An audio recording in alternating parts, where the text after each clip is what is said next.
राधे कृष्ण दोस्तों, मंगलमय जीवन चैनल में आपका स्वागत करती हूँ। आज के वीडियो में आप माघ मास के मातम के 24वें अध्याय की कथा का श्रवण करेंगे। आइए कथा शुरू करते हैं। लोमस जी कहने लगे कि पहले तो वह राजा तामिस्र नामक नरक में गया, फिर अंध्र तामिस्र नरक में जहाँ पर अति दुखों को प्राप्त हुआ, फिर महारौरव, फिर कालसूत्र नामिक महानरक में गया, फिर मूर्छा को प्राप्त हो गया। मूर्छा से चेतना आने पर तापन और संप्रतापन नाम के नरक में गया। अनेक दुखों को भोगता हुआ वह प्रताप नाम के नरक में गया। तब काकोल, कुड़पल, पूर्व मृतिका, लौशंकु, मृजीप आदि नरकों में होता हुआ असिपत्र वन में पहुंचाया गया। फिर लोहोधारक आदि नरकों में गिराया गया। भगवान विष्णु के साथ द्वेष करने के कारण वह 21 युग तक भयंकर नरकों की यातना भोगता हुआ नरक से निकलकर हिमालय पर्वत पर बड़ा भारी पिशाच हुआ। उस वन में वह भूखा और प्यासा फिरता रहा। उसको मेरु पर्वत पर भी कहीं खाने को ना तो भोजन मिला और ना ही पीने को जल। भूख प्यास के कारण वह पिशाच घूमता हुआ एक समय प्रस्थवर्ण नाम के वन में जा निकला। बहेड़े के वृक्ष के नीचे वह दुखी होकर हाय मैं मर गया, हाय मैं मरा ऐसे शब्द जोर जोर से पुकारने लगा और कहने लगा, भूख से दुखी मेरे इस जन्म का अंत कब होगा?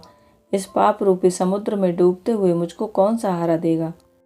लोमस जी कहने लगे कि इस प्रकार वेद पाठ करते हुए देवदूती ने उसके दुख भरे वचनों को सुना और वहां पर एक पिशाच को देखा, जिसकी लाल डरावनी आंखें, काले काले ऊपर खड़े बाल, विकराल चेहरा, काला शरीर, लंबी जीभ, बाहर निकली हुई लंबे होठ, लंबी जांघें, लंबे लंबे पैर, सूखा हुआ चेहरा, आंखों में पड़े गड्ढे वाले पिशाच को देखकर देवदूती ने उससे पूछा कि तुम कौन हो और ऐसी करुणा से क्यों रोते हो? तुम्हारी यह दशा कैसे हुई और तुम्हारा मैं क्या उपकार करूं? मेरे आश्रम पर आ जाने से कोई प्राणी दुखी नहीं रहता और वैष्णव लोग आनंद ही करते हैं। सो हे भद्र, तुम अपने इस दुख का कारण जल्दी कहो, क्योंकि विद्वान मनोरथ पाने के लिए विलंब नहीं किया करते। ऐसे वचन सुनकर प्रेत रोना बंद करके विनीत भाव से कहने लगा कि हे द्विज, किसी बड़े पुण्य में मुझको आपके दर्शन हुए हैं। बिना पुण्य के साधुओं की संगति नहीं होती। और उसने अपने पहले जन्म का वृतांत कहा कि भगवान विष्णु से द्वेष के कारण मेरी यह दशा हुई है। जिस हरि का नाम यदि अंत समय में मनुष्य के मुख से निकल जाए तो मनुष्य विष्णु पद को प्राप्त हो जाता है। जो सबका पालन करता है उसी से मैंने द्वेष किया। यह सब मेरे कर्मों का दोष है, जिसकी ब्राह्मण तप द्वारा प्रार्थना करते हैं। ब्रह्मा आदि देवता, सनका आदि ऋषि जिसको मुक्ति के लिए पूजते हैं, जो आदि मध्य व अंत में विश्व का विधाता है और सनातन है, जिसका आदि मध्य और अंत नहीं है, उस भगवान के साथ मैंने द्वेष किया। जो कुछ पुण्य किए मैंने पहले जन्म में किए थे, वह सब विष्णु की द्वेष रूपी अग्नि में भस्म हो गए। यदि किसी प्रकार मेरे इस पाप का नाश हो जाए तो मैं भगवान विष्णु के सिवा किसी और देवता का पूजन नहीं करूँगा। विष्णु भगवान से द्वेष करके मैंने बहुत दिनों तक नरक यातना भोगी और पिशाच योनि में पड़ा हूँ। इस समय मैं किसी अच्छे कर्म के योग से आपके आश्रम में आया हूँ, जहाँ पर आपके सूर्य रूपी दर्शन ने मेरे दुख समान अंधकार को दूर किया है। अब आप कोई ऐसा उपाय बतलाइए जिससे मेरी यह पिशाच योनि दूर हो, क्योंकि सज्जन पुरुष उपकार करने में देर नहीं करते।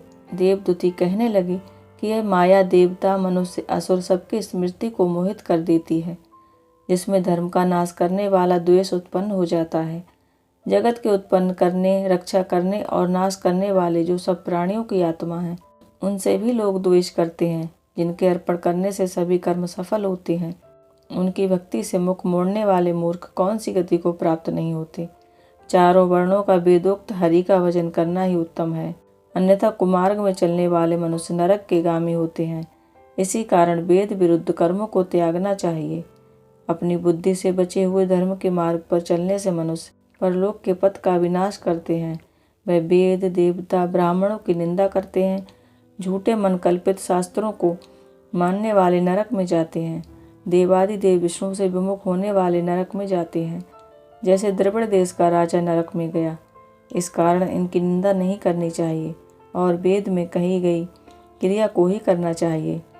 लोमस जी कहने लगे कि ऐसा कहने पर मुनि ने पिशाच को सुमार्ग बतलाया कि माघ में तुम प्रयाग में जाकर स्नान करो, उससे तुम्हारी वह पिशाच योनि समाप्त हो जाएगी। माघ मास में प्रयाग में स्नान करने से मनुष्य पहले जन्म के सब पापों से मुक्त हो जाता है।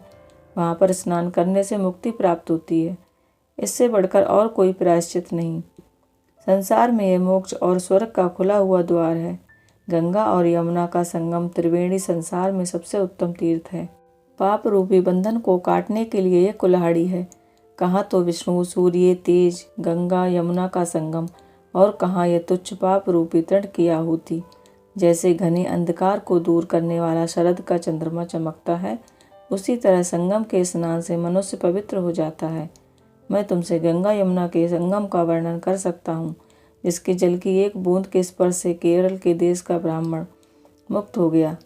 ऋषि के ऐसे वचन सुन के प्रेत के मन में शांति उत्पन्न हो गई, मानो वह सब दुखों से छूट गया हो। प्रसन्नता से उसने विनय पूर्वक ऋषि से पूछा। माघ मास महात्म्य के 24वें अध्याय की कथा यहीं पर समाप्त होती है। आशा करती हूँ आज का वीडियो आपको पसंद आया होगा। भगवान श्री हरि विष्णु की कृपा आप सभी पर बनी रहे। ईश्वर से इसी प्रार्थना के साथ आज का वीडियो यहीं पर समाप्त करती हूँ। राधे कृष्ण।